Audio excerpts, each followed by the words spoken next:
Au Burkina Faso, un parti d'opposition exige la libération immédiate pour raison de santé de Djibril Bassolé. Il est détenu depuis 15 mois dans une affaire de putsch manquée.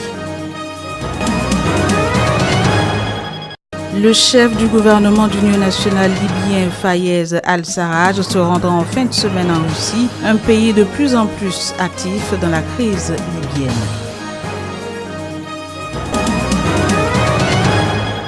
Puis on parlera technologie. Une étude de l'Association mondiale des opérateurs a révélé que plus de 5 milliards de personnes détiendront un téléphone portable cette année.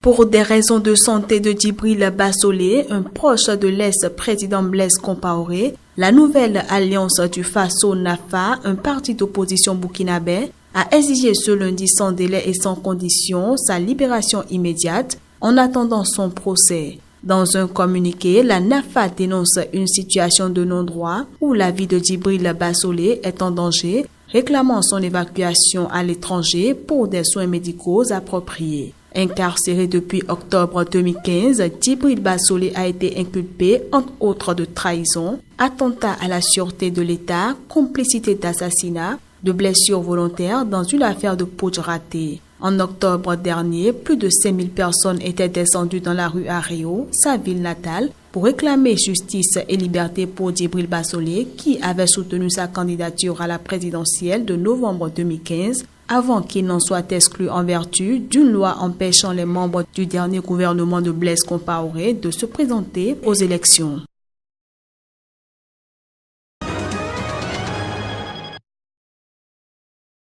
C'est officiel, le chef du gouvernement d'union nationale libyen, Fayez al-Sarraj, se rendra en fin de semaine en Russie. Cette visite intervient alors que des initiatives sont lancées pour tenter de le rapprocher de son principal rival, le maréchal controversé Khalifa Haftar. Le premier basé à Tripoli et l'autre à l'est du pays ne sont toujours pas parvenus à fumer le calumet de la paix. Le 14 février dernier, la Russie et l'Égypte ont tenté une médiation entre les deux hommes en organisant une rencontre au Caire, mais celle-ci ne s'est finalement pas tenue. À Moscou, Sarraj va tenter d'obtenir le soutien de la Russie à une révision de l'accord politique interlibyen conclu sous l'égide des Nations Unies au Maroc en décembre 2015. Cette révision doit permettre de donner un plus grand rôle à Haftar en échange de son soutien au gouvernement d'union nationale libyen actuellement reconnu par les Européens, les Américains, quelques pays africains et l'ONU.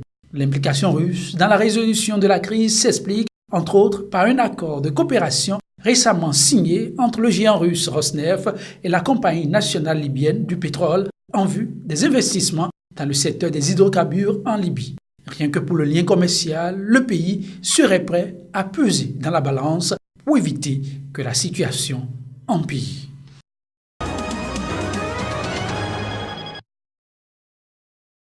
Considéré comme un des piliers du régime de l'ancien président gambien Yaya Jammeh, le chef d'état-major des armées, le général Ousmane Badjie, a été limogé par le nouveau président Adama Barrow. Même si aucun communiqué officiel n'a encore été publié pour confirmer son éviction, l'officier supérieur sera muté dans une des représentations gambiennes à l'étranger, mais il attend encore de savoir où il sera affecté. Le général Ousmane Badjie, qui occupait ce poste depuis 2012, a été remplacé par le général Massane Kinte, qui retrouve ainsi un poste qu'il a déjà occupé. Avant sa nomination, le nouveau chef des armées était un conseiller militaire spécial du président Adama Barrow, fonction qui lui avait été confiée en janvier. Le régime de Yaya Jammeh a régulièrement été accusé par des ONG et diplomates de violation systématique des droits de l'homme, accusation que l'ancien président a toujours rejetée.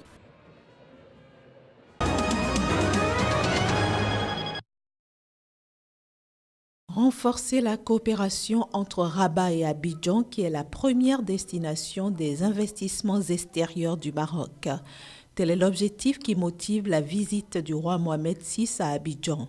Une visite qui a permis aux deux pays de signer plusieurs accords de financement dans le domaine militaire, entre autres pour l'acquisition de logements pour les militaires ivoiriens et la mise en place du financement du projet Hexagone, faisant partie des projets prioritaires de la loi de programmation militaire 2016-2020 en Côte d'Ivoire. De quoi booster davantage la coopération entre les deux pays qui, au cours des 2 dernières années, ont vu leurs échanges commerciaux tripler.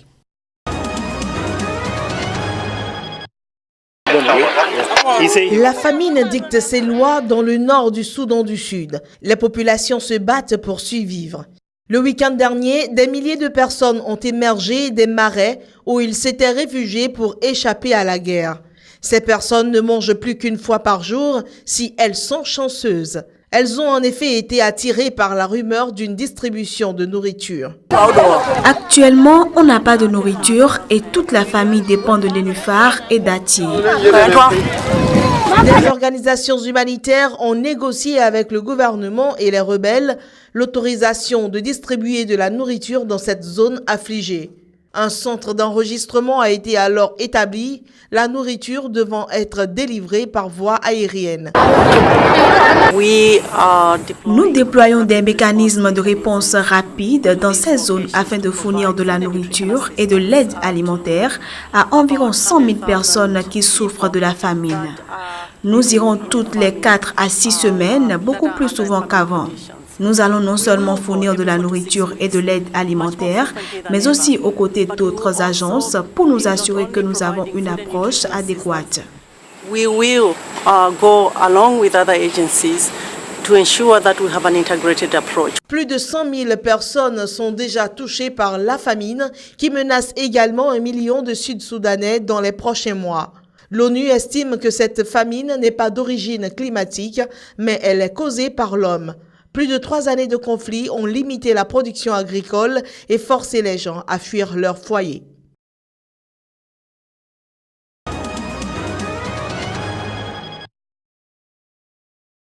Le gouvernement kényan suspend toute publicité dans la presse privée. Cette décision qui vise à réduire les dépenses de l'État est applicable dans tous les ministères et agences gouvernementales, désormais astreints à accorder exclusivement les plages publicitaires aux médias publics, y compris les appels d'offres et les demandes d'emploi. Il s'agit, selon certains médias privés kenyans, d'un moyen de déstabiliser la presse indépendante à l'approche des élections générales d'août 2017. La nouvelle mesure pourrait en effet causer aux éditeurs des pertes annuelles estimées à plus de 20 millions de dollars de recettes.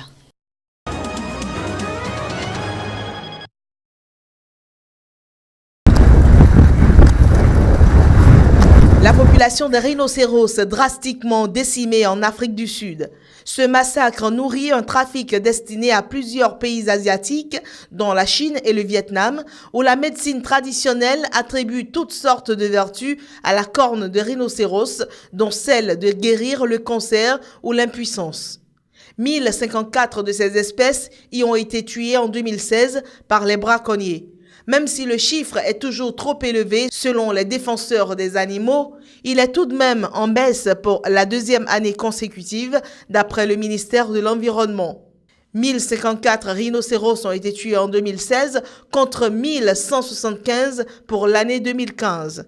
Ceci dit, ces actes criminels ont engendré l'interpellation de 680 personnes l'an dernier pour du braconnage. Ce chiffre fait plus du double des interpellations en 2015. Une prouesse réalisée grâce aux efforts des rangers, gardes armés des parcs. Il reste tout de même beaucoup de chemin qui nécessite une approche à long terme. Le commerce international de cornes de rhinocéros est interdit depuis 1977, mais cette mesure n'a pas permis d'enrayer le massacre.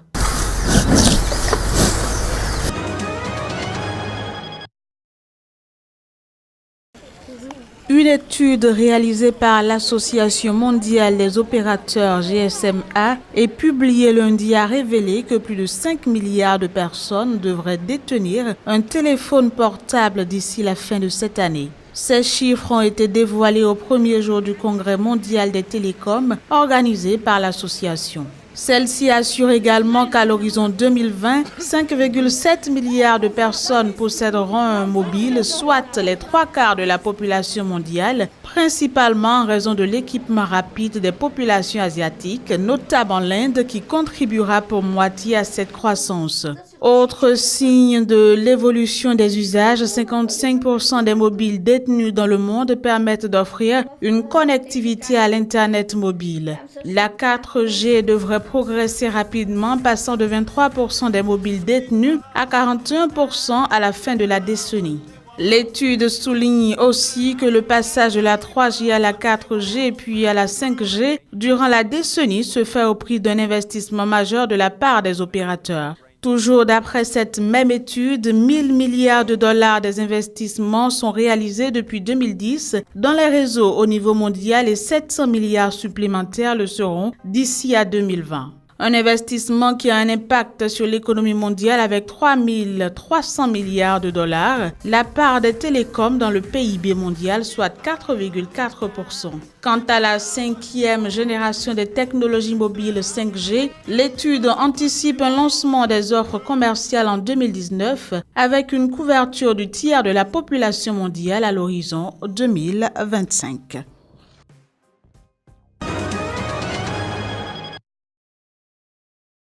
Le président américain Donald Trump a promis lundi une hausse historique de l'enveloppe destinée à la défense dans le prochain budget fédéral dont les grandes priorités devraient être annoncées dans la journée.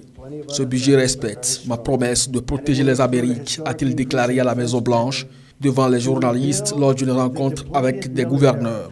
Il inclurait une hausse historique dans les dépenses de la défense, a ajouté Donald Trump, qui avait fait de la sécurité et de la lutte contre le groupe État islamique un des grands axes de sa campagne électorale. Il avait notamment promis de reconstruire l'armée en augmentant ses moyens. Début février, des chefs militaires américains avaient décrit devant le Congrès une armée américaine affaiblie par des années de ressources budgétaires insuffisantes et plus de 2 décennies de conflits. S'ils ont déjà convaincu Donald Trump, c'est le Congrès qui tient in fine les cordons de la bourse.